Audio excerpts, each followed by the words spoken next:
Buenas noches. Hola. Pastor, buenas noches. Hola, Carlos.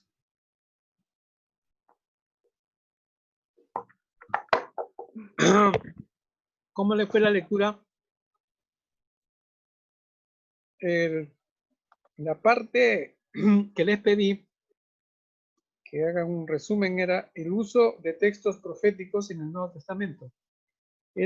Es la parte 2 de este capítulo 2, la interpretación cristiana de la profecía.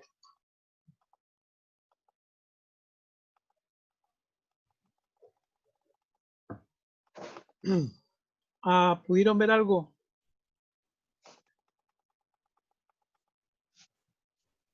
Pastor, me parece que quedaba pendiente la revisión de los otros trabajos. No se había presentado todos, ¿no?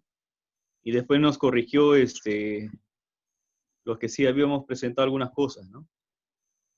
Y creo que hoy día iban a todos presentar lo que quedaba.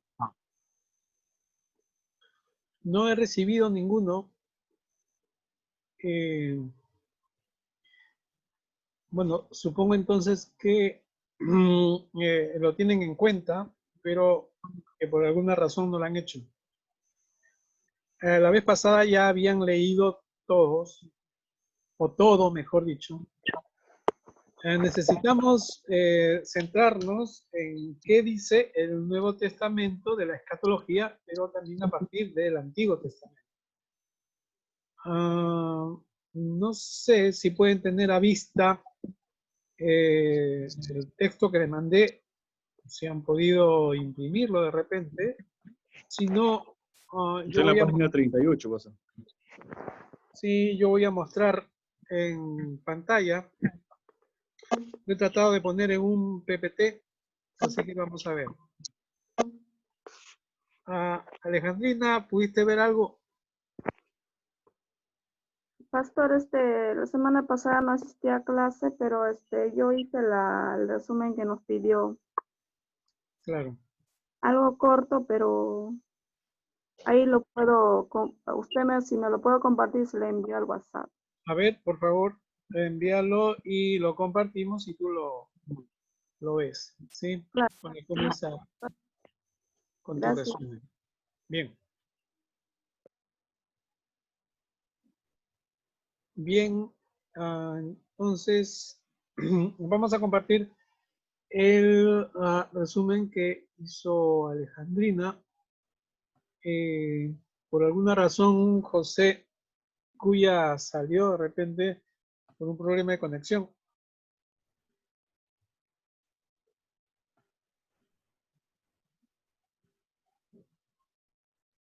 Sí, José Brisi también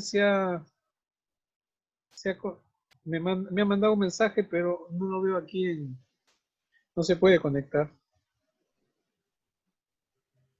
Ojalá logre conectarse. A ver si José Brisi se conecta para que presente su resumen también. Bien, vamos a ver.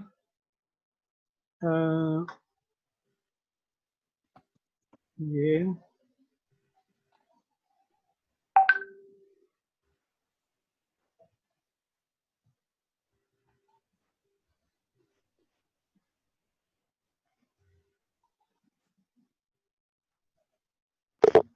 Por ahí le envié su WhatsApp personal. Sí, ya lo tengo.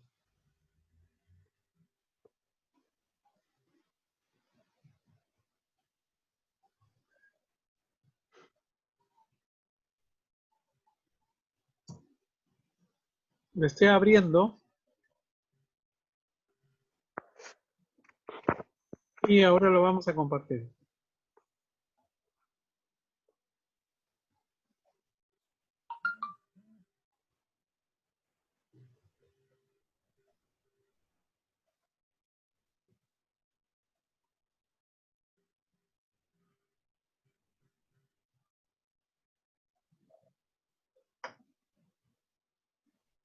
Bien.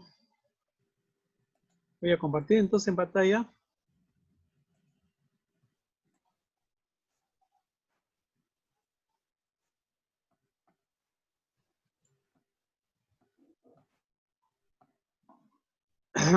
Ahí lo puedes ver, Alejandrina.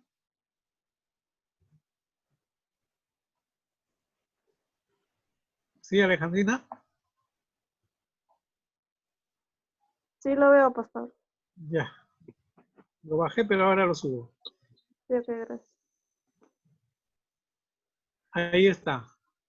¿Está bien así? Después lo voy pasando. Sí, está bien, gracias. Bien. Ya, Alejandrina. Ya, buenas noches, profesor. Buenas noches, compañeros. Vamos a ver mi resumen, interpretación cristiana de la profecía. Bueno, lo resumí enumerado, ¿no? Juan Stam nos dice que la literatura profética y apocalíptica son más difíciles de interpretar y mucho más fácil de malinterpretar. Necesitamos interpretar la Biblia para entender adecuadamente.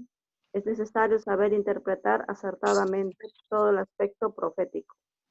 Debemos tener un cuidado especial interpretando las profecías, aplicando el contexto histórico, el contexto literario, autor, fecha y tema central. Algunos estudiosos señalan que cuando los profetas anunciaban el futuro, una profecía era para un futuro inmediato de Israel, Judá y otras naciones vecinas, no nuestro futuro.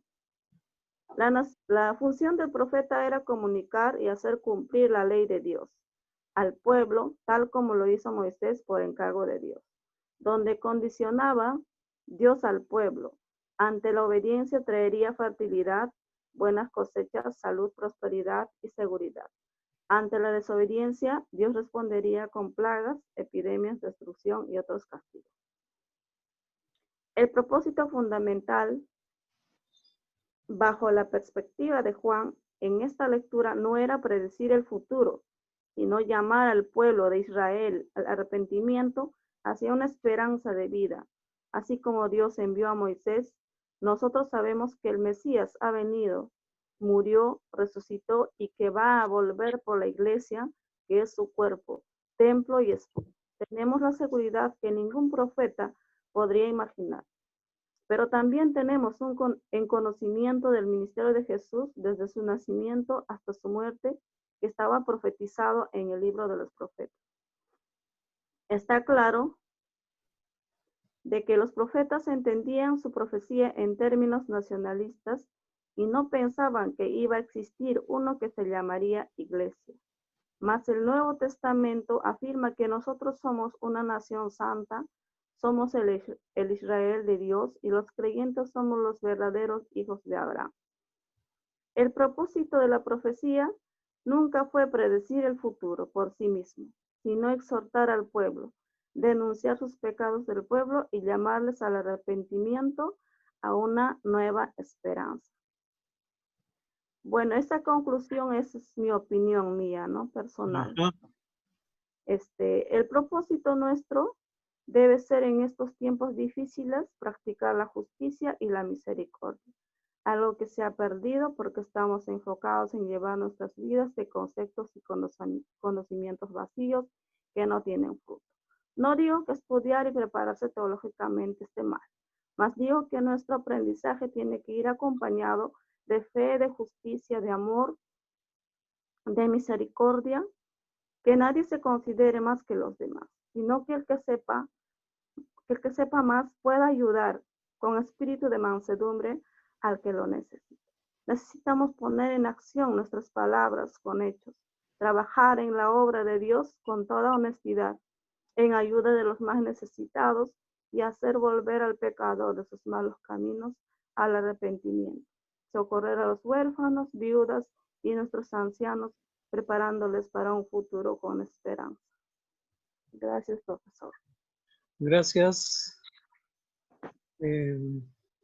Alejandrina, entonces, ha hecho este resumen muy preciso, señalando 7 puntos.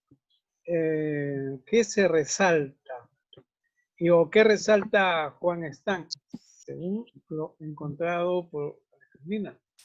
Que fundamentalmente las profecías de las que habla, en este caso el Nuevo Testamento, de de la esperanza de Dios para el pueblo de Dios no tiene que ver tanto con el futuro, con lo que pasará, y tampoco era un propósito adivinar qué iba a pasar, y más bien es muy importante el presente. ¿Qué va a suceder y qué se espera del pueblo de Dios para mantener, podríamos decir, el evangelio que han conocido y que debe extenderse en la humanidad toda? Y de eso se trata precisamente, corroborar y comprobar si efectivamente es así en una escatología del Nuevo Testamento, que es el tema para hoy día y que está centrado en la segunda parte de este artículo o capítulo que estamos viendo, que estamos leyendo. Gracias, Alejandrina. ¿Algún comentario de los otros hermanos que quieran hacer al respecto? Bien. Vamos a esperar a José Brisi, ojalá que se conecte para que él haga su presentación también, porque me lo mandó hoy día, pero me lo mandó. Bien. Vamos a continuar entonces. Pastor, ya tengo listo también mi resumen, ¿podría compartirlo? O... Claro que sí, claro que sí. ¿Dónde me lo ha mandado, Joel? No lo mandé. Mándalo, por favor, al WhatsApp.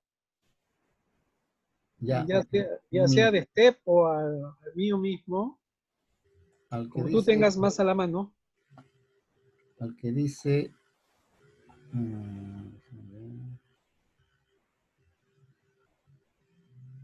hermenéutica y exégesis. Muy bien, muy bien. Sí, no hay problema. No hay problema. Mándalo. Inmediatamente lo comparto. Entonces voy a abrir tu archivo.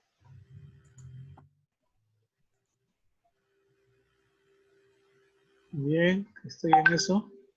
Ya está.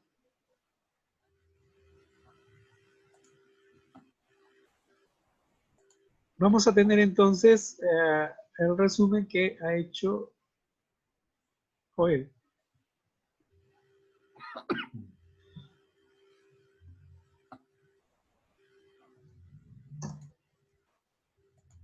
Estoy abriendo.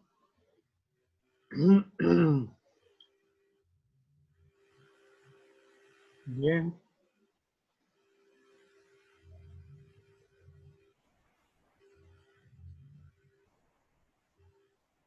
Voy a compartir entonces ahora el resumen de Joel y él lo va a presentar. Bien. Voy a bajarlo.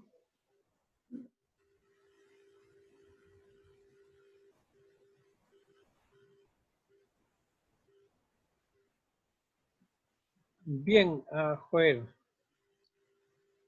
Todo tuyo. Con todos voy a presentar el resumen que hice.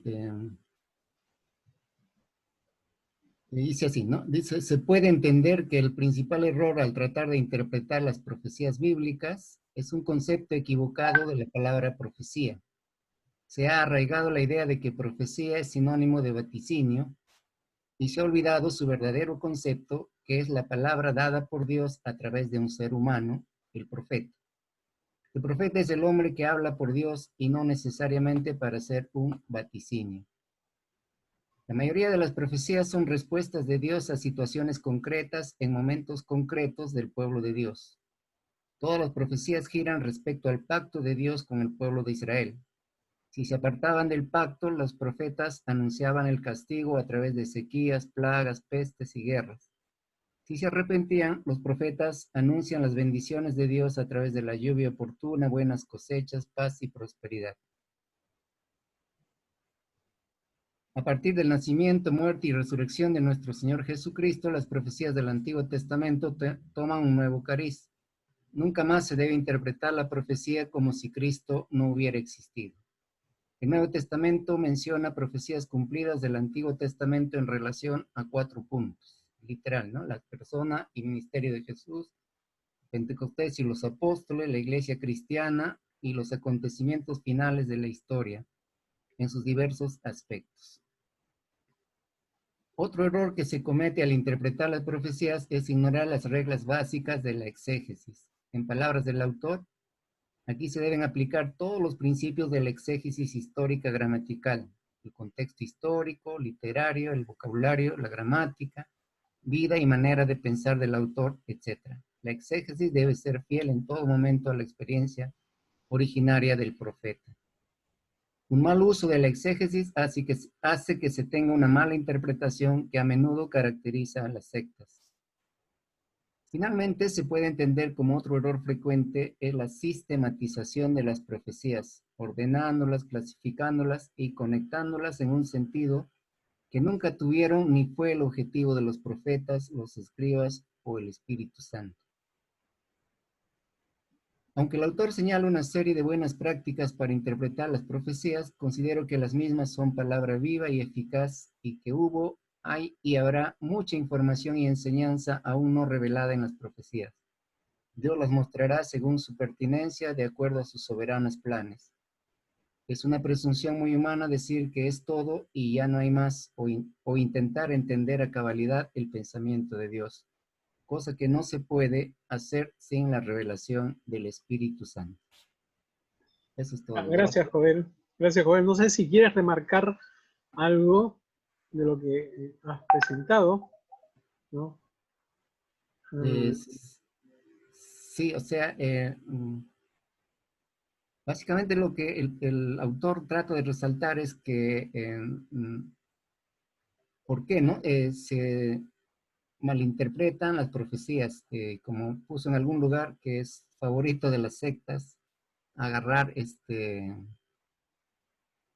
las profecías y darles a veces una interpretación literal, a veces figurada, etcétera, según como les conviene. Entonces, pero el error fundamental es no entender qué es profecía, ¿no? El profeta se anuncia como un vaticinador, como alguien que va a revelar el futuro, pero no es así, ¿no? El profeta es el que habla en nombre de Dios y puede ser, pues, de acuerdo a la circunstancia, de acuerdo al momento. Y para nosotros los cristianos ahora todas las profecías tienen otro sentido respecto, porque ya vino el Señor Jesucristo, ¿no? Y tenemos que interpretar toda la profecía a partir del Señor Jesucristo. Eso es. Gracias. Gracias, Joel. Como acabas de decirlo, y tú lo pusiste con esta palabra, nunca más se debe interpretar las profecías como si Cristo no hubiera existido o como si Cristo no existiera. ¿Qué sentido se tiene? ¿Qué sentido hay que hablemos de acontecimientos por suceder o del fin del mundo, en el caso que la escritura hable o hablara del fin del mundo, pero no lo dice, no habla, pero si nunca se tiene en cuenta a Cristo, ¿no? Y es más, hay una tendencia a interpretar el Antiguo Testamento sin Cristo, es decir, no a partir del acontecimiento que significa y que significó el nacimiento o vida, ministerio, pasión, muerte y resurrección del Señor Jesucristo y su segunda venida. Esto es importante para la escatología, tal como ya la estamos entendiendo. Y otra parte que remarcas es en esto que he remarcado con amarillo. El error que se comete constantemente de interpretar la Biblia en general, pero en particular las profecías, ignorando las reglas básicas de la exégesis. Como que si solamente basta la traducción, leer y decirlo o cual parlante de la Biblia, de tal forma que no se haga ninguna interpretación. No, es decir, una ausencia de la exégesis. total. Bien, gracias, Joel. Voy a dejar de compartir. No sé si alguien tiene alguna pregunta. Ya está José Urici. José Urici, ¿quieres presentar el resumen que pasaste? A ver, activa tu micrófono, José Urici.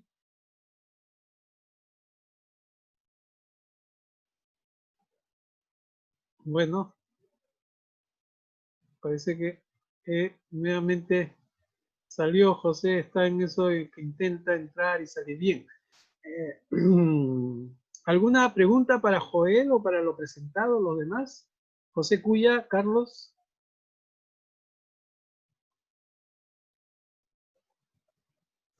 No, profesor, está claro. Bien, bien, bien. Ah, bien. Sí, José Brice dice que su internet está muy débil. Bien, mientras se conecta, vamos a comenzar presentando esta parte que el autor, a quien seguimos, llama el uso de textos proféticos en el Nuevo Testamento. Voy a compartir entonces ahora nuevamente la pantalla y voy a hacerlo con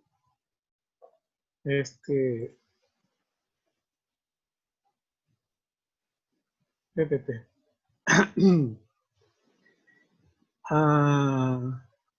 Bien.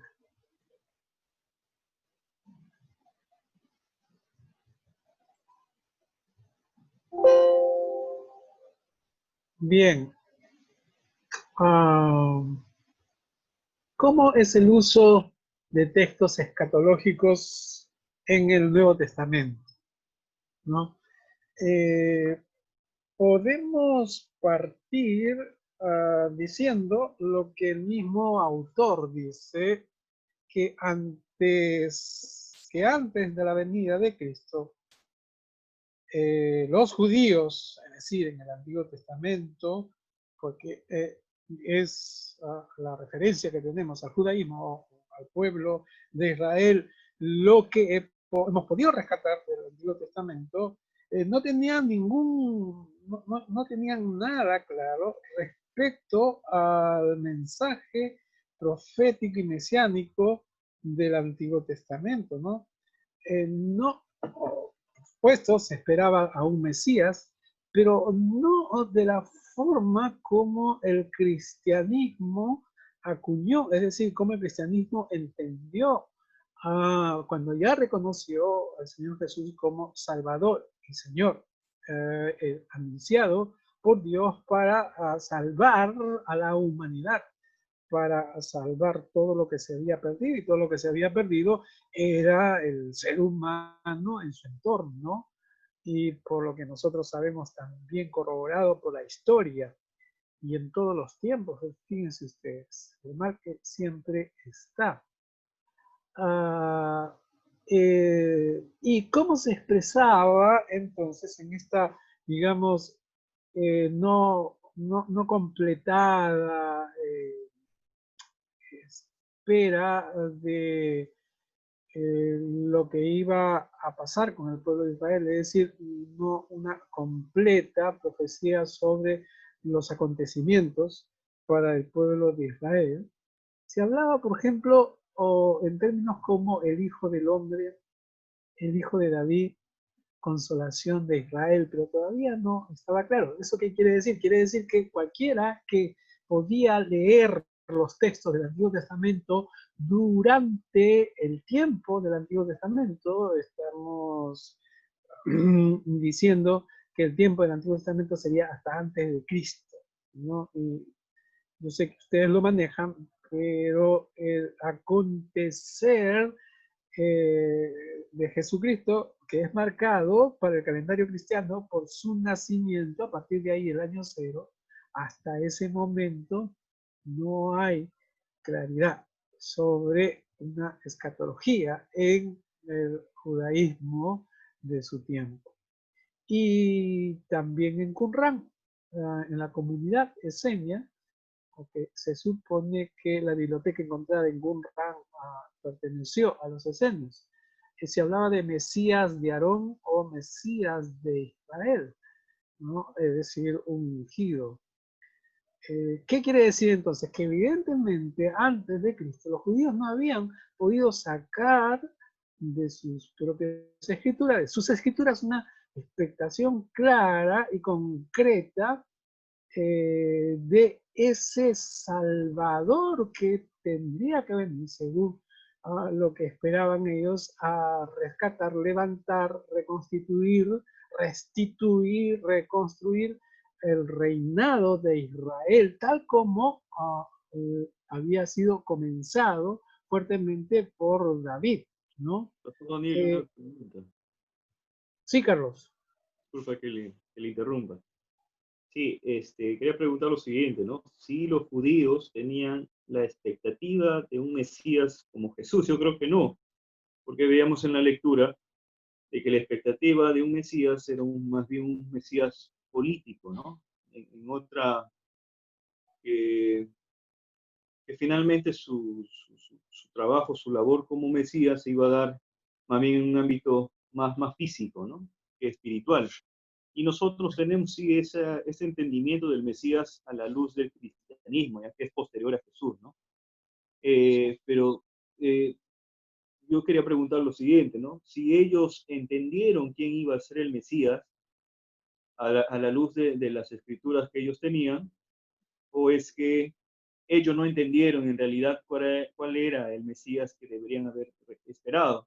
¿Por qué me pregunto esto? Porque Jesús llora, ¿no? Llora cuando ve a Jerusalén y empieza a decir como pollitos y la gallina quería yo acogerles, ¿no? Y entonces hace un lamento sobre Jerusalén, que no habían tenido esa oportunidad de abrir los ojos al Mesías que estaba entre ellos, ¿no? Entonces, esa es mi pregunta. Ellos tenían una expectativa sesgada, no entendieron al verdadero Mesías, pues que en realidad sí entendieron muy bien cuál era el Mesías que debería haber venido, pero eso no vieron en el perfil de Jesús, ¿no? Esa es mi pregunta. Gracias, Carlos. Creo que hay que partir de la realidad vivida por el pueblo de Israel. Nosotros, por ejemplo, avisoramos en nuestro entender del pueblo como un pueblo homogéneo, un pueblo de Israel que ha tenido continuidad, que han sido continuadas las tradiciones, se ha pasado de padres a hijos, y no ha sido así. La realidad del pueblo de Israel, como de muchos pueblos, es que se rompió su historia, que se destruyeron símbolos, se destruyeron las conexiones que podrían haber entre una fe vivida por antepasados, de tal forma que se van recuperando poco a poco las tradiciones, y es el caso, por ejemplo, visto en cómo se compone el Antiguo Testamento. Peor todavía, si es que queremos construir o reconstruir o ver una doctrina escatológica coherente, ¿no? Y todavía peor si es que lo vemos desde la actualidad. Por tanto, ¿qué era lo escatológico para el pueblo de Israel? Por supuesto que se puede ahondar, no somos especialistas en el tema, pero sí podemos seguir una línea de sentido o un tema que es muy propio para comprender al pueblo de Israel. Y es el Mesías esperado. ¿Y quién es el Mesías esperado? Lo hemos dicho, pero lo volvemos a reafirmar. Y creo que si cualquiera que sean los contemporáneos y actuantes, según los momentos más importantes de Israel, sí entendían que el Mesías era el ungido, el rey, un rey de carne y hueso, que se iba a levantar, como tú bien dijiste, políticamente, ¿no? Y estarían a la expectativa de qué linaje vendría. Los del sur, por supuesto, nunca hubieran entendido o no hubieran visto con buenos ojos que venga alguien del norte, del reino del norte, por ejemplo, y que eran las 10 tribus, ¿no? Estoy hablando de cuando se dividió el reino y cómo dejaron también esa transmisión histórica de hechos y la teología que se fue construyendo también en el reino del norte. Pero sí, yo creo que lo común es que entendía que iban a venir un rey. Pero si nos ubicamos en el siglo VI, estamos hablando de el 586, 587, o 6 o 7, en el que es muerto el último rey. Y de ahí al regreso, después de unos 50, 60 a 70 años, va pasando el tiempo, se reconstruye el templo, los muros de la ciudad, siguen a la espera, incluso Esdras nos habla de un Zorobabel, de un Josué, en cada una de sus funciones, pero que no tuvieron ninguna relevancia. Es tanto que más relevancia tienen Esdras y Nehemías, que no fueron ni un sacerdote encomendado ni un gobernador, ¿no? En primera instancia. Y entonces se va perdiendo la esperanza, pero como lo importante, y esto también era el designio o el mandado, digamos, de los persas de reconstruir el pueblo. ¿Y cómo iban a reconstruir un pueblo? Ellos nunca iban a permitir un rey, pero sí que reconstituyan su religión. Es decir, el templo, el sacerdocio, y seguía pasando el tiempo. Y seguían esperando un rey, pero un rey político, por supuesto, político entendido como que reconstruyeran los órdenes gubernamentales, digamos, no que se reconstituya la sociedad, la economía, y sigue pasando el tiempo. Y entonces uno puede ver los libros que son de ese tiempo más o menos. Podemos llegar a un libro como Eclesiastés, que es del siglo II más o menos, y en donde hay un pesimismo total. Pero ese pesimismo era por dos razones. Una, que no había pasado nada en el pueblo de Israel, es decir, de una restitución, digamos así. Seguía siendo un pueblo, o una región, una zona que tiene que pagar tributo. En este caso, tiene que pagar tributos a los griegos. Va pasando el tiempo y vienen los romanos, ¿no? Hacia más o menos el 70 antes de Cristo, ¿no? Ya los romanos toman posesión. Igual, en todo este tiempo, ¿cómo entendían y pensaban los judíos sobre el pueblo de Israel, de cómo sería su salvación? Por eso es que no tendrían una escatología, por ejemplo, fundamental en la salvación de un pueblo diferente, incluso un pueblo independientemente de su etnia judía. Pensaban localmente nada más, es decir, regional o israelitamente, digamos así. Por eso es que Juan se atreve a decir que ellos no tenían una idea escatológica, como si se construyó a partir de el acontecimiento de Jesucristo. ¿Por qué Jesucristo? Porque Jesús dio un mensaje totalmente nuevo. Para comenzar, rompió totalmente, completamente, con la ligazón que tenía, con el cordón umbilical que se tenía con el Israel étnico, el Israel nacional, permítame decir nacionalista, para abrir a todos los seres humanos, independientemente que sean israelitas o no. Claro que no lo vemos a Jesús salir de los límites de Israel, pero no fue necesario que lo hiciera porque su mensaje era un mensaje, fue y es un mensaje universal, un mensaje integrador, un mensaje fundamentado en el principio de la Shalom, es decir, de la vida plena y de un reino de Dios le llama, pero un reino que es de acá. Él muy bien lo dijo, ¿no? De muchas maneras, aunque decía que mi reino no es de este mundo, pero hay que entender bien en qué sentido decía mi reino no es de este mundo, decía el mundo que él veía, ¿no? De ese mundo material, digamos así, y esta ya es una interpretación la que yo estoy dando, ¿no? Entonces, el mesianismo tal cual como lo construye el cristianismo, era impensado para el pueblo de Israel. ¿Y qué pasaba ya con el pueblo de Israel hacia el segundo siglo, primer siglo antes de Cristo?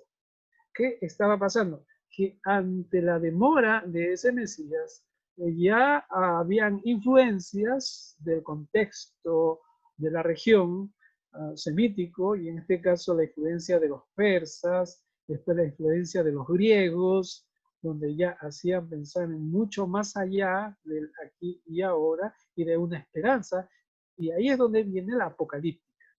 ¿Qué es la apocalíptica? Es la esperanza de una salvación para un grupo sufriente que se une y resiste hasta que venga el Salvador. Y se va gestando entonces en el judaísmo esa esperanza. Entonces esas características va a complementar las características que ya tenía el Mesías que ellos esperaban. Entonces ya no iba a ser un rey, digamos así, solamente humano. Tendría que ser un rey que tendría otras cualidades, digamos así. Estoy tentado por decir poderes, ¿no? Un super rey. De tal forma que, pero no es que todos tenían esa comprensión, porque uno podía haber preguntado, por ejemplo, miren ustedes saduceos, ¿cómo esperan cómo será su Mesías? A los fariseos, o a los esenios, o a los elotes, ¿no? O a los escribas, a los herodianos, qué sé yo. No es parejo, pero por supuesto se puede profundizar más, ¿no? Entonces, acá estamos de acuerdo con lo que dice Juan Stan. Mire, yo leo. Evidentemente, antes de Cristo, los judíos no habían podido sacar de sus escrituras una expectación clara y concreta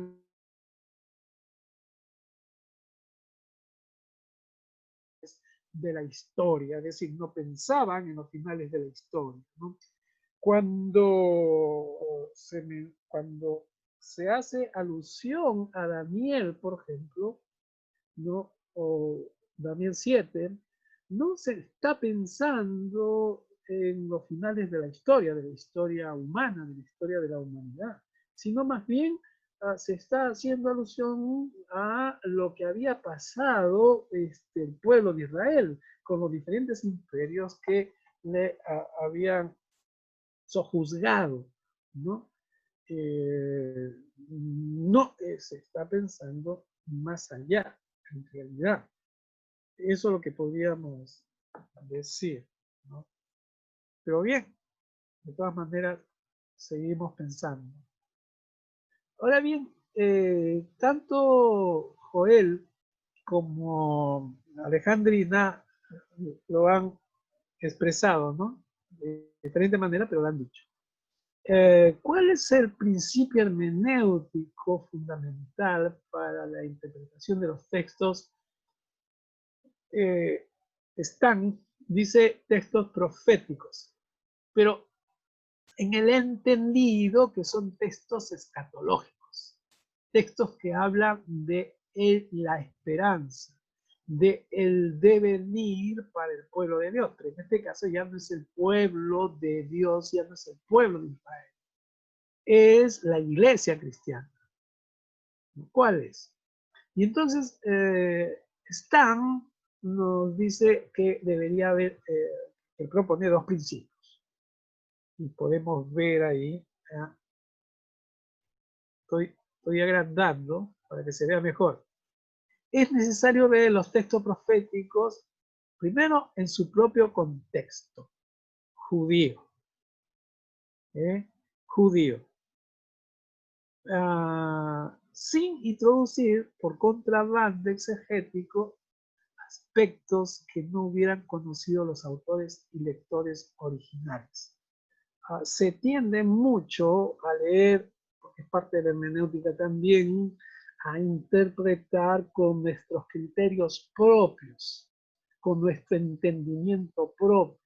Pero el primer paso, y eso lo vamos a ver, y también están lo propone bien con varios pasos para dar, para hacer una exégesis, ¿no? Hay que ver el contexto judío y no hay que introducir un contrabando exegético, le llama él, ¿no? Por poner de una manera contundente, que no hay que hacer exégesis. Algunos lo han expresado de esta manera, pero para la interpretación general de la Biblia. Y por otro lado, que la teología bíblica y la exégesis cristiana del Nuevo Testamento debe ser definitivo para nuestra interpretación de las profecías judías, ¿no? La teología bíblica y la exégesis cristiana del Nuevo Testamento debe ser definitivo para nuestra interpretación de las profecías judías, es decir, a partir del Nuevo Testamento. No hay otra, y no desde el Antiguo Testamento. Bien. Voy a pasar entonces.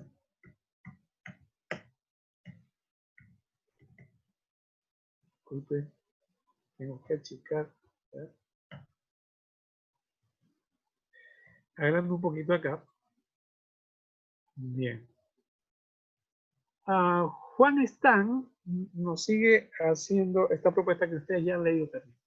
Que hay dos hechos cruciales por lo que los judíos antes de Jesús no habían podido enfocar bien el sentido mesiánico y escatológico de sus propias escrituras, pero ni por acá se les pasaba a la interpretación escatológica o de las profecías como lo entendía el pueblo de Israel, ¿no? Hablando ya, lo ponemos de esta manera, y Juan Stan lo pone de esta manera, el sentido mesiánico y escatológico, ¿no? Primero, y se puede corroborar, esto se puede analizar, se puede ver bien, y de hecho Juan Stan lo prueba. Uno, Dios no reveló a ningún autor del Antiguo Testamento que habría dos venidas del Mesías. Primero para sufrir y después para reinar. En ninguna parte del Antiguo Testamento se encuentra esta idea, se encuentra si queremos decir así, concepto, o ya leyendo como profecía, se encuentra esta profecía de un Mesías con dos venidas, ¿no? Y en segundo lugar, ningún profeta del Antiguo Testamento alcanzó a entender que aliado del pueblo judío, que habría un aliado del pueblo judío, que este aliado del pueblo judío llegaría a existir y que sería un nuevo pueblo mesiánico de Dios, que para nosotros es la iglesia cristiana, que para los cristianos es la iglesia cristiana. O sea, ¿en qué parte del Antiguo Testamento encontramos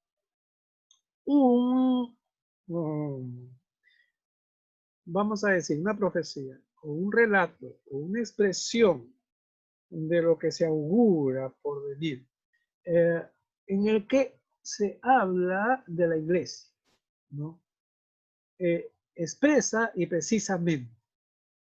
Una cosa es que se haga una figuración, ¿no? Una alegoría Y la alegoría puede resistir todo. Y por supuesto, este fue un recurso de la primera iglesia, de la iglesia de los primeros siglos, de la iglesia de los primeros siglos después de Cristo, para comprender su origen, de dónde, para agarrarse de un origen y para dar consistencia a esa naciente iglesia que no tenía mucho tiempo en términos de siglos, estamos hablando. Pero en ninguna parte del Antiguo Testamento se habla de un nuevo pueblo, porque sí podríamos encontrar de un pueblo, un nuevo pueblo, pero un nuevo pueblo judío, un nuevo pueblo remozado, pero judío. Para nada un pueblo gentil. Nunca en la vida hubieran admitido que podría ser un pueblo gentil, ¿no? Eso no podía ser simplemente. Fíjense ustedes que el texto de Jonás, que es un texto en donde se abre la salvación para los asirios, tiene una reacción fuerte de Jonás, y Jonás refleja o representa el pensamiento que tenían los judíos. Por eso que el texto de Jonás es muy importante también. ¿Qué más dice Juan Stan? Que no era necesario para transmitir su mensaje al pueblo de Israel que los profetas supieran de las dos venidas del Mesías o de la nueva forma que tomaría el pueblo de Dios como iglesia, ¿no? Es decir, que el mensaje del Antiguo Testamento, el mensaje que se da en el Antiguo Testamento por el pueblo de Israel, no necesitaba estas dos, vamos a decir, estos dos pensamientos escatológicos, ¿no? Estos dos principios escatológicos, que el Mesías iba a venir en dos momentos y que se iba a formar un nuevo pueblo de Dios totalmente ajeno a la etnia judía y semítica. Y por lo tanto se reafirma, porque nada en el Nuevo Testamento indica que Israel, y para corroborar lo que se dice acá con lo que estamos de acuerdo también, que nada en el Nuevo Testamento indica que Israel es el pueblo de Dios, aparte de la iglesia. Que en una parte del Nuevo Testamento se indica que Israel es el pueblo de Dios en lugar de la iglesia. Para nada, para nada. Más bien, en el Nuevo Testamento se habla de una nueva Jerusalén, de la esposa del Cordero. Pero cuando se habla de la nueva Jerusalén, cuando se habla de la esposa del Cordero, se está hablando de la iglesia. Y aquí sí es claro, Romanos es claro, incluidos todos los judíos creyentes en Cristo. Y yo les pediría, por favor, que con su Biblia en mano ubiquen Romanos. Ubiquen Romanos 11, 25, 27. A ver, ¿quién lo tiene para leer? Porque es una parte muy interesante, importante. ¿Alguien lo encontró ya? A ver, dice así. Porque no quiero, hermanos, que ignoréis este misterio, para que no seáis arrogantes en cuanto a vosotros mismos, que ha acontecido a Israel, endurecimiento en parte hasta que haya entrado la plenitud de los gentiles. Y luego todo Israel será salvo, como está escrito. Vendrá de Sión el libertador, que apartará de Jacob la impiedad. Y este será mi pacto con ellos, cuando yo quite sus pecados. Solo Gracias. 27, ¿no? Sí, solamente 25 al 27. El problema que hemos tenido con la interpretación de este texto es que lo hemos entendido de forma taxativa, que tiene que ser todo Israel, por ejemplo. Y hemos interpretado que si se habla de todo Israel, es contra su voluntad incluso, porque ¿qué tal si hay alguien de ese todo Israel que no quiere convertirse? Pero no, la Escritura dice que tiene que ser todo Israel. Incluso algunos llegan a la exageración, digamos así, que no importa que no manifieste que cree en Jesucristo, ¿no?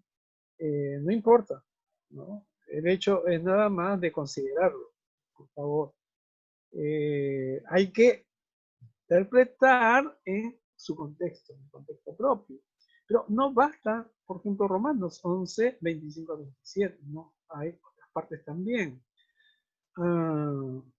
Y lo pone bien claro y no solamente lo toca en esta parte cuando va a introducirnos en cómo el Nuevo Testamento tiene una escatología, sino que nos dice que el pueblo de Dios es un solo olivo. Es decir, el pueblo de Dios no pueden ser dos olivos. El pueblo de Dios es un solo olivo, por supuesto, es una figura, ¿no? Sabe que el olivo es un árbol del que han sido extirpados los judíos incrédulos e injertados los gentiles creyentes en Cristo. Y en el Nuevo Testamento se puede encontrar estas figuras que usa el mismo Jesús. Pero no hay dos olivos, Israel y Iglesia, uno aliado del otro. Así es, hay que encontrarlo entonces en alianza, pero al juntarse, se junta porque en alguna parte tuvo que encarnarse, digamos, el mensaje de Dios para la humanidad, y fue en Israel. Yo siempre digo, es como yo pienso, pudo haber sido en otro lugar, pero fue en el mundo semítico, en Israel, con toda su historia y todas sus circunstancias, y por eso es que tenemos que remitirnos a qué sucedió, qué pasó, comprender la lengua, la cultura, en fin, para entender mejor el mensaje que hay ahí. Y por lo tanto, de ahí se puede decir que salió la salvación, pero no es que salió la salvación de Israel, sino que la salvación vino de Dios, que se levantó en algún lugar de esta tierra y en algún momento de la historia. Dejo de compartir. No sé si José, ¿tienes audio ya? José Brici. Pastor, ¿me escucha? Sí, sí, te escuchamos. Bien, José Brici. Qué bueno que ya tienes audio. Estamos introduciendo, no sé si quieres presentar tu resumen. Pero aquí estoy. Sí, Talento. sí, se nota lento. Vamos a esperar que se acelere un poco, ¿sí? Sí, pastor. Bien, bien. Ya, pastor. Bueno, voy a seguir entonces con lo que estoy presentando. No sé si queda alguna inquietud. En todo caso, ustedes saben que nuestra sesión siempre es un diálogo y tendría que ser así, un intercambio. Es lo que tenemos que hacer. Tenemos que sacarle provecho a este medio que tenemos. Bien. Voy a compartir entonces nuevamente para... bien.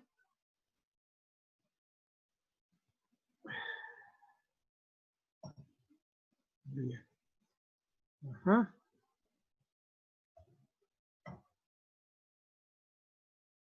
¿Qué más decimos?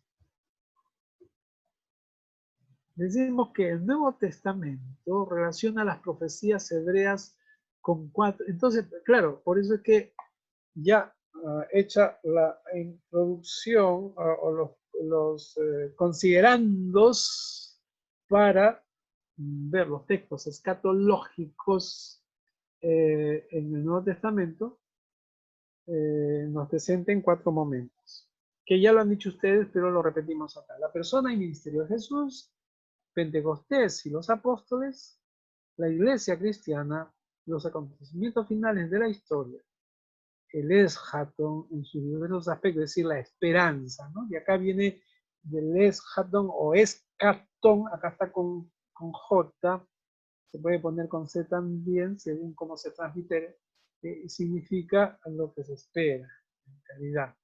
La escatología sería el estudio de los últimos, de lo que va a acontecer.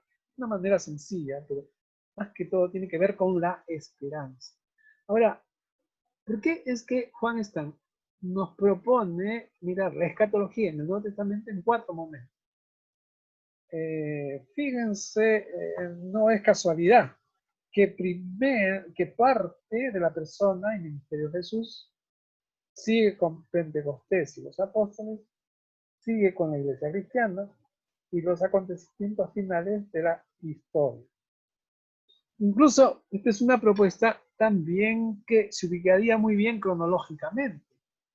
La iglesia comenzó con Jesús. Ahí comenzó, con la persona y ministerio de Jesús. Por lo tanto, hay que comenzar con la persona y ministerio de Jesús. Y donde tenemos la información, digamos así, o la comunicación, o la entrega del mensaje, qué significa o qué significó la persona de Jesús, el ministerio de Jesús, está en los evangelios. Y es los primeros momentos de la incursión de la salvación en la historia humana a través de Jesús. Es como nosotros entendemos y creemos. Y su ministerio, para terminar, por supuesto, antes de Pentecostés. Entonces, acá están los evangelios, básicamente.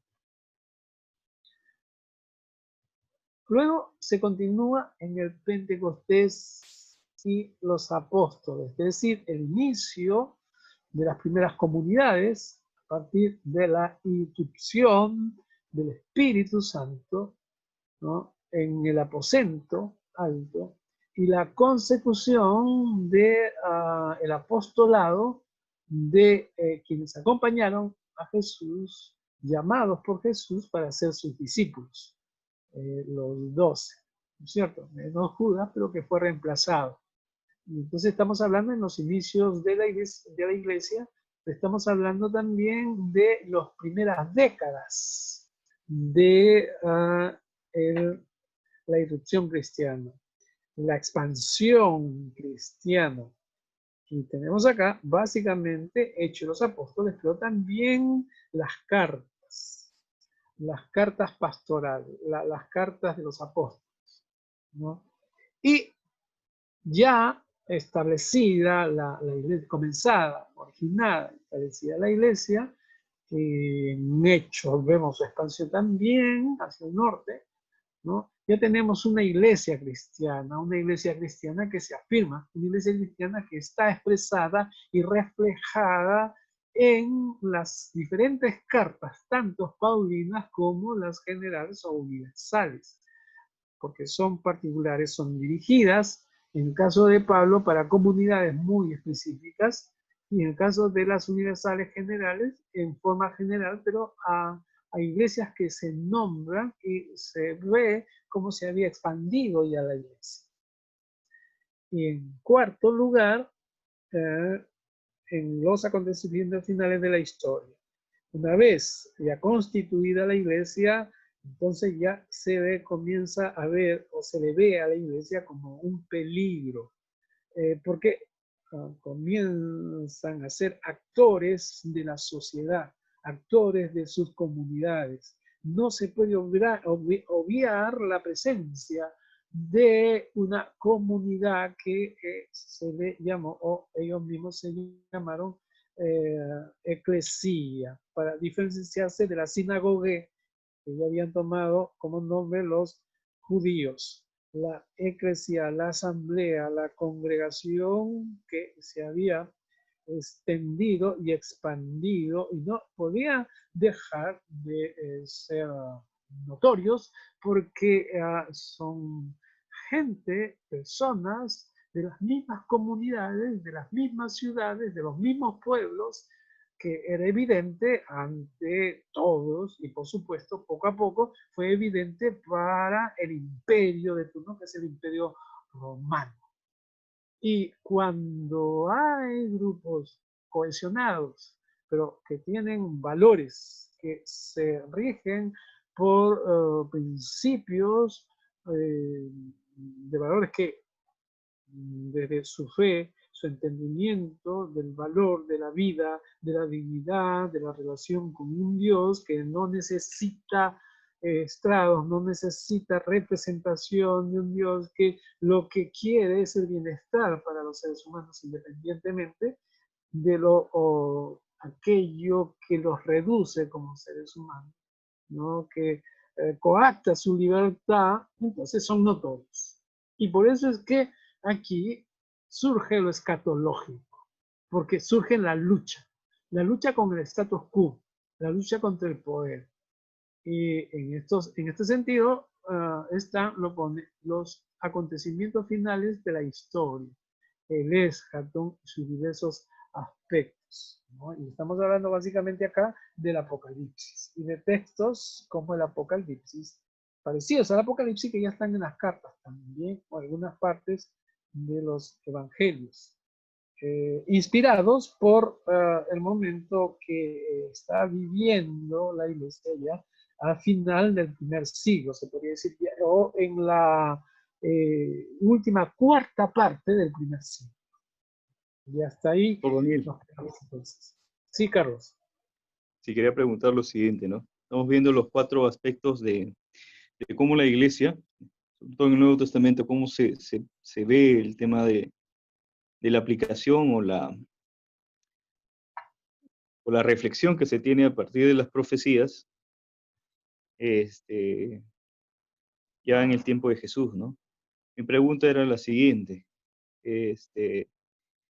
¿cómo nosotros podemos tener cuidado de la hermenéutica que los apóstoles hicieron de las profecías, ¿no? Porque ellos hicieron en la situación de seguidores de Jesús, pero no necesariamente esta hermenéutica de las profecías era aplicable, ¿no? A veces ahí vemos en el texto de Juan Stam también de que se tomaron, se ve esto en el Nuevo Testamento, se tomaron ciertos pasajes, versículos, pero para hacer referencia a Jesús, cuando no necesariamente se hablaba de Cristo, ¿no? No se hablaba de Jesús. Entonces, ¿cómo estudiar estas profecías o esta hermenéutica, cómo las estudiamos en el Nuevo Testamento, teniendo el cuidado que deberíamos tener respecto a si es una apreciación muy personal o muy particular de los propios apóstoles, ¿eh? Esa es mi pregunta. Gracias. Está en la propuesta de Stan, por supuesto. Recuerden que él tiene una tercera parte, llegaremos por supuesto, que le llama pautas para interpretar profecías, o pautas para interpretar la escatología, podríamos decir, ¿no? Entonces, él nos dice, respete el texto, no especule, interprete según el concepto hebreo de la profecía, vincule toda profecía con la historia de la salvación y el pacto, distinga las diversas épocas del profetismo en Israel. Eso es lo que él dice, hablando de pautas generales. Y hablando de pautas específicas, él dice, identifique el oráculo entero, es decir, la profecía entera que uno está leyendo, en este caso en el Antiguo Testamento, su inicio y fin. Analice el lenguaje y los contenidos del oráculo, o sea, del mensaje profético, ¿no? O escatológico. En tercer lugar, analice la dimensión temporal en el oráculo. 4, analice cómo usa el pasaje el Nuevo Testamento. Y 5, no sistematice especulativamente las profecías. Pero más allá de las pautas que nos dice la exégesis, que es muy propio para la lectura en general del texto bíblico y de otros textos, es muy importante y fundamental que toda interpretación, y aquí lo vemos más claramente con los apóstoles, parte de una experiencia, parte de un entendimiento de la fe en este caso, parte, y lo sabemos por experiencia propia, parte de un encuentro que tenemos con la realidad. Estoy tratando de buscar sinónimos, ¿no? En nuestro caso, podríamos decir, y también en el caso de Juan Stein y de otros, por eso podemos hablar de una exégesis evangélica, de una interpretación evangélica. Y vamos a ampliar más, no evangélica, protestante, pero vamos más allá, no protestante, ni ortodoxa, ni católica, cristiana, no judía, no islámica, no musulmana, digamos no agnóstica. Y podríamos seguir calificando la exégesis o la interpretación según quien lo haga. Por eso es que la exégesis cristiana se distingue de la exégesis judía. ¿Por qué? Porque no analiza el Antiguo Testamento desde el Antiguo Testamento. Esa no es interpretación cristiana. Los apóstoles analizaron, interpretaron, entendieron y les costó, pero lo hicieron porque era lo que iba a pasar y porque está en lo natural de la interpretación de la hermenéutica, iban a comprender los acontecimientos del Antiguo Testamento a partir de Jesús. No habría otra opción. Pero ahora bien, dentro de lo que ellos tenían como recursos de conocer la escritura del Antiguo Testamento, de conocer el Antiguo Testamento. Ellos no tenían los accesos, las facilidades que nosotros tenemos en este tiempo. Claro que vivían juntos, pegados nada más al acontecimiento de Jesús, a la encarnación de Jesús, hacia el momento en que Jesús vivió entre ellos, muy cercanos al tiempo, respiraron el lugar, entendían muy bien la cultura, la tradición, en fin, pero la irrupción de Dios, la manifestación de Dios referida, expresada por el pueblo de Israel en el Antiguo Testamento, los apóstoles no la entendieron desde la historia de Israel, desde los anhelos del pueblo de Israel, menos desde los anhelos de los gobernantes, de los sacerdotes, de los que estaban en autoridad o en el liderazgo del pueblo de Israel. Siempre todo pueblo, en todo momento ha tenido un liderazgo. Siempre ha tenido una guía, y esa guía, de todas maneras, detenta autoridad, ya sea que esa autoridad sea mal usada por los que detentan la autoridad o que sea usada adecuadamente. Pero esa es la razón. Entonces, los apóstoles interpretaron el Antiguo Testamento como ellos pudieron interpretar, tuvieron el recurso de interpretar, no de otra manera. No hubieran podido hacerlo como nosotras podemos hacerlo desde ahora. Por tanto, sí estamos en la capacidad, nosotros en este tiempo, de entender qué criterios, qué métodos ellos usaron, que era de su tiempo. Incluso ya tenemos mucho estudio, mucha investigación respecto a la metodología empleada por los apóstoles, que no era propia. Ellos eran expresión de su tiempo, o sea, eran una expresión de su contexto. Si habían estudiado, tenían esos recursos, como es el caso de Pablo, por ejemplo, un doctor, casi doctor en la ley, casi porque no lo ejerció, ¿no?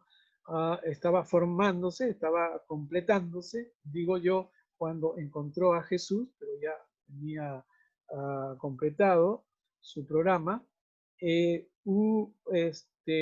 Otros, siempre hemos comparado, el conocimiento que tenía de las escrituras Pedro o el manejo metodológico que tenía Pedro. Pero, por ejemplo, tenemos a Santiago, que maneja muy bien. Santiago, el hermano del Señor. Podemos tener a un Timoteo, que ya era de una segunda generación, por ejemplo, o un Lucas, aunque Lucas no era judío, no se cree que fue judío Lucas, pero que era de ese momento y de ese tiempo. Y entonces, lo que tenían, como dice Lucas, lo usaron, ¿no? Pero nosotros tenemos la posibilidad de, digamos, entender bien, precisar bien hasta dónde les llegaba, les alcanzaba el método de su tiempo y, digamos, los obvios, digo, o permítame expresarme así, que no tomaron en cuenta, pero que sería obvio para con un manejo de la metodología actual de la hermenéutica y de exégesis, ¿no es cierto? Recalco con esto, que los apóstoles tenían todo el derecho y no podían hacerlo de otra manera de interpretar como ellos interpretan, en realidad. Y nosotros tenemos el deber de entender esa exégesis, ese análisis de esas conclusiones y interpretaciones. Ya hemos dicho en otro momento, no sé si aquí, ¿no? Que los apóstoles citaban la escritura como, según el acceso que habían tenido. Para comenzar, no hay ninguna cita del texto hebreo consonántico. Es decir, si comenzamos a comparar las citas en griego, porque el Nuevo Testamento está escrito en griego, y podemos retraducir, es decir, devolver esas citas al hebreo, no vamos a encontrar que coincida con ningún texto hebreo que conocemos en la actualidad. Es decir, ni con el texto masorético, ni con el texto consonántico, que es el caso de los textos encontrados en Qumran, por ejemplo, ¿no? Y que tenemos un buen documento ahí, que es el libro de Isaías, porque está completo. Los estudios que se han hecho más coincide, pero tampoco textualmente, que se acerca bastante a la traducción de la Septuaginta. Pero por otro lado, ¿cuál Septuaginta? Porque si quien tiene más o menos cierto conocimiento de la Septuaginta, es decir, el Antiguo Testamento griego traducido del hebreo consonántico, por supuesto, ha llegado hasta nosotros varias versiones. No es que es una sola, y hay variantes, ¿no? Bueno, eso es materia de estudio, por supuesto, pero digamos, salvando en el supuesto que ha llegado un solo texto griego del Antiguo Testamento llamada Septuaginta o los 70. ¿No? Se acerca. Pero por otro lado, también se corrobora que los apóstoles, cuando digo los apóstoles, estamos hablando de los evangelios, las cartas, en general, hechos, donde encontramos citas del Antiguo Testamento, citaban parafrásticamente, recreadamente, ¿no? Es decir, de memoria.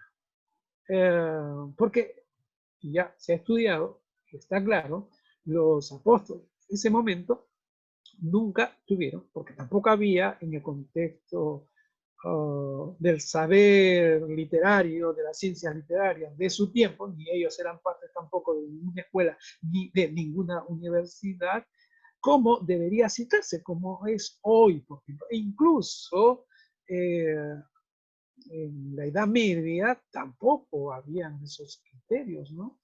Se fue forjando poco a poco y en algún momento de la historia, de las letras, ya se tuvieron criterios para citar. Fíjense, tanto es que hasta incluso en la actualidad, ¿no?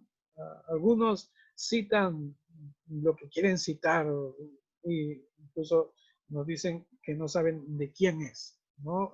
La cita o la afirmación que están haciendo. Por lo tanto, fíjense todos estos aspectos que habían que ver con la hermenéutica de los apóstoles, de los textos que ellos asumieron que hablaban de Jesús, que hablaban del mesianismo de Jesús, ¿no? En los diferentes aspectos de su irrupción, de la irrupción de Jesucristo en ese momento, mejor dicho, cuando Livio predicó, tuvo su ministerio, tuvo su pasión, muerte y resurrección, ¿no? No sé si me he extendido mucho, pero bueno, quería darle ese marco, ¿no? ¿Alguna pregunta más al respecto? O de cualquiera, porque es muy importante que estemos acorde con lo que estamos presentando ahora. Bien. Vamos a hacer ahí un alto son. Nos hemos extendido, son las 8:30. ¿No? Nos queda todavía un tiempo. También, si no hay una pregunta, hacemos un alto. Y José Brisi, ¿cómo te va ahora? ¿Cómo está tu internet?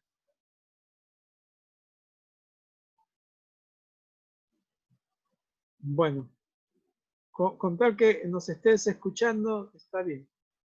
No hay problema. Bien, vamos a hacer un alto entonces. Hacemos un alto de unos 5 a 8 minutos y volvemos.